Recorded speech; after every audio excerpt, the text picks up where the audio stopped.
Hello friends, welcome back to my channel Deepa complete nursing classes. कल की video में हमने देखा था रेस्पिरेशन से रिलेटेड कुछ क्वेश्चन, जिसमें हमने trachea, respiratory system, लैरिंग्स, lungs, pharynx से रिलेटेड क्वेश्चन सॉल्व किए थे। उसी में हम आगे रेस्पिरेटरी सिस्टम को ही कवर करते हुए आगे क्वेश्चन सॉल्व कर रहे हैं। यदि आपको मेरा वीडियो पसंद आता है तो प्लीज़ मेरे चैनल्स को सब्सक्राइब कीजिएगा। तो आइए हम देखते हैं आज का फर्स्ट क्वेश्चन है exchange of gases between the blood and lungs is called as. गैसेस का जब एक्सचेंज हो रहा है और वो ब्लड और लंग्स के बीच हो रहा है तो उसे हम क्या कहते हैं। ऑप्शन ए है oxygenation, option B external respiration, option C internal respiration and option D asthma. तो इसमें हमारा राइट आंसर हो जाएगा option B. Option B is right answer, external respiration. जब गैसेस का एक्सचेंज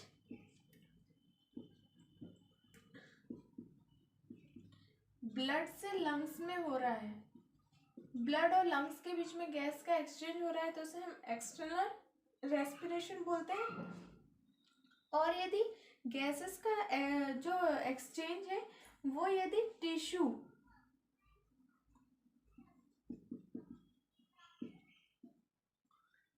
एंड ब्लड वेसल्स,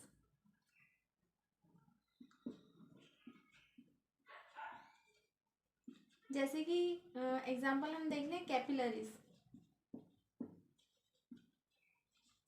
जब gas का एक्सचेंज टिश्यू से ब्लड वेसल्स के बीच में होता है तो उसे हम इंटरनल रेस्पिरेशन कहते हैं। हमें क्वेश्चन में पूछा गया ब्लड एंड लंग्स। जब भी क्वेश्चन में लंग्स आएगा तो हमें टिक करना है एक्सटर्नल रेस्पिरेशन। तो यदि exchange of gases between the blood and lungs is called as external respiration. Second question है which condition is responsible for inspiration. Inspiration क्या होता है, सबसे पहले हम ये देख लेते हैं। जब भी हम एयर को इनहेल करते हैं उसे इंस्पिरेशन कहा जाता है। तो हमारे ऑप्शन है, फर्स्ट ऑप्शन ए है dilation of intercostal muscles, option B contraction of intercostal muscles, option C contraction of diaphragm and option D both contraction of intercostal muscles and diaphragm. तो हमारा राइट आंसर हो जाएगा option D, both contraction of intercostal muscles and diaphragm. जब inspiration की process हो रही होती है, या इसे हम कहें कि यदि एयर जब हमारी बॉडी में इनहेल होती है तो इंटरकोस्टल मसल्स और डायफ्राम दोनों ही कॉन्ट्रैक्ट होते हैं, कॉन्ट्रैक्शन उनमें पाया जाता है, तभी इंस्पिरेशन की प्रोसेस कंप्लीट होती है। तो हमारा राइट आंसर हो जाएगा both contraction of intercostal muscles and diaphragm. Question number third है the lungs function test is determined by. Option A tonometer, option B spirometer, option C barometer and option D tidal volume. तो हमारा right answer हो जाएगा option B spirometer. Spirometer के through हम lungs function test करते हैं। तो हमारा इसमें राइट आंसर है स्पायरोमीटर। क्वेश्चन नंबर फोर्थ है, यहाँ से हमारे रेस्पिरेटरी सिस्टम की जो डिजीज़ है वो स्टार्ट हो रही है और उसके क्वेश्चन आंसर। तो फोर्थ क्वेश्चन है हमारा the most common cause of asthma.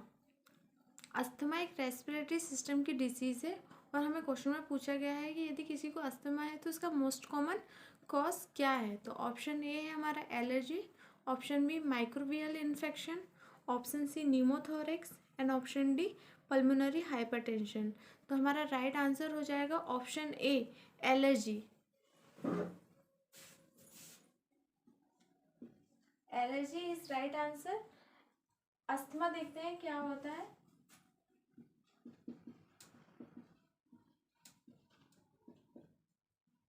ये एक non progressive chronic inflammatory disorder है।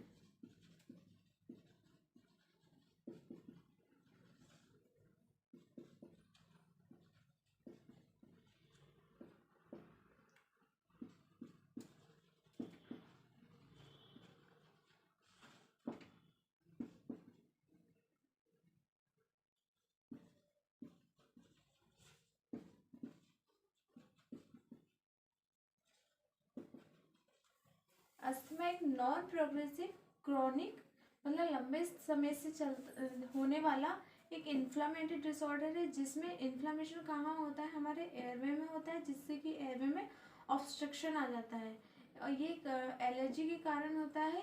कई बार इसे हम अस्थमा कहते हैं। हमारा 5th क्वेश्चन है, which of the following symptom is common in इस अस्थमा। अस्थमा के जो पेशेंट होते हैं इसमें मोस्ट कॉमन सिम्टम कौन सा होता है। ऑप्शन ए है barking cough, option B bradycardia, option C tachycardia and option D wheezing. तो हमारा राइट आंसर हो जाएगा ऑप्शन डी वीजिंग। जो अस्थमा के पेशेंट होते हैं उनमें जब वो ड्यूरिंग एक्सपिरेशन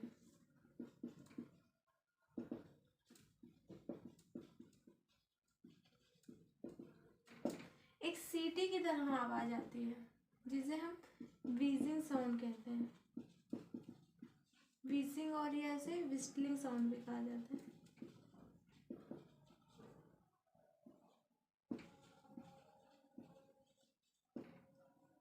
ये मोस्ट कॉमन सिम्टम है जब अस्थमा के पेशेंट ड्यूरिंग एक्सपिरेशन में होते हैं तो या तो व्हीजिंग या विस्टलिंग साउंड आता है। इसके अलावा जो अस्थमा में सिम्टम देखे जाते हैं वो शॉर्टनेस ऑफ ब्रीथ होता है, शॉर्टनेस ऑफ ब्रीथ एंड कफ भी पाया जाता है। लेकिन जो मोस्ट कॉमन सिम्टम है वो है व्हीजिंग साउंड, इसलिए हमारा राइट आंसर हो जाएगा व्हीजिंग। 6th क्वेश्चन है, blood into sputum of patient cold.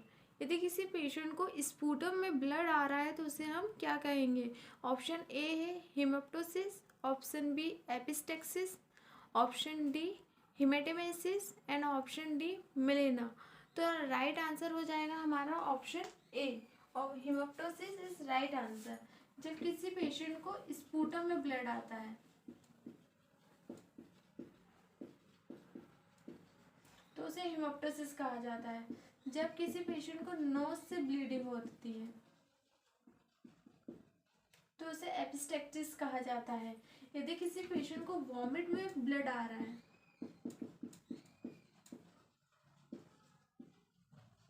तो उसे हेमेप्टाइटिस कहा जाता है।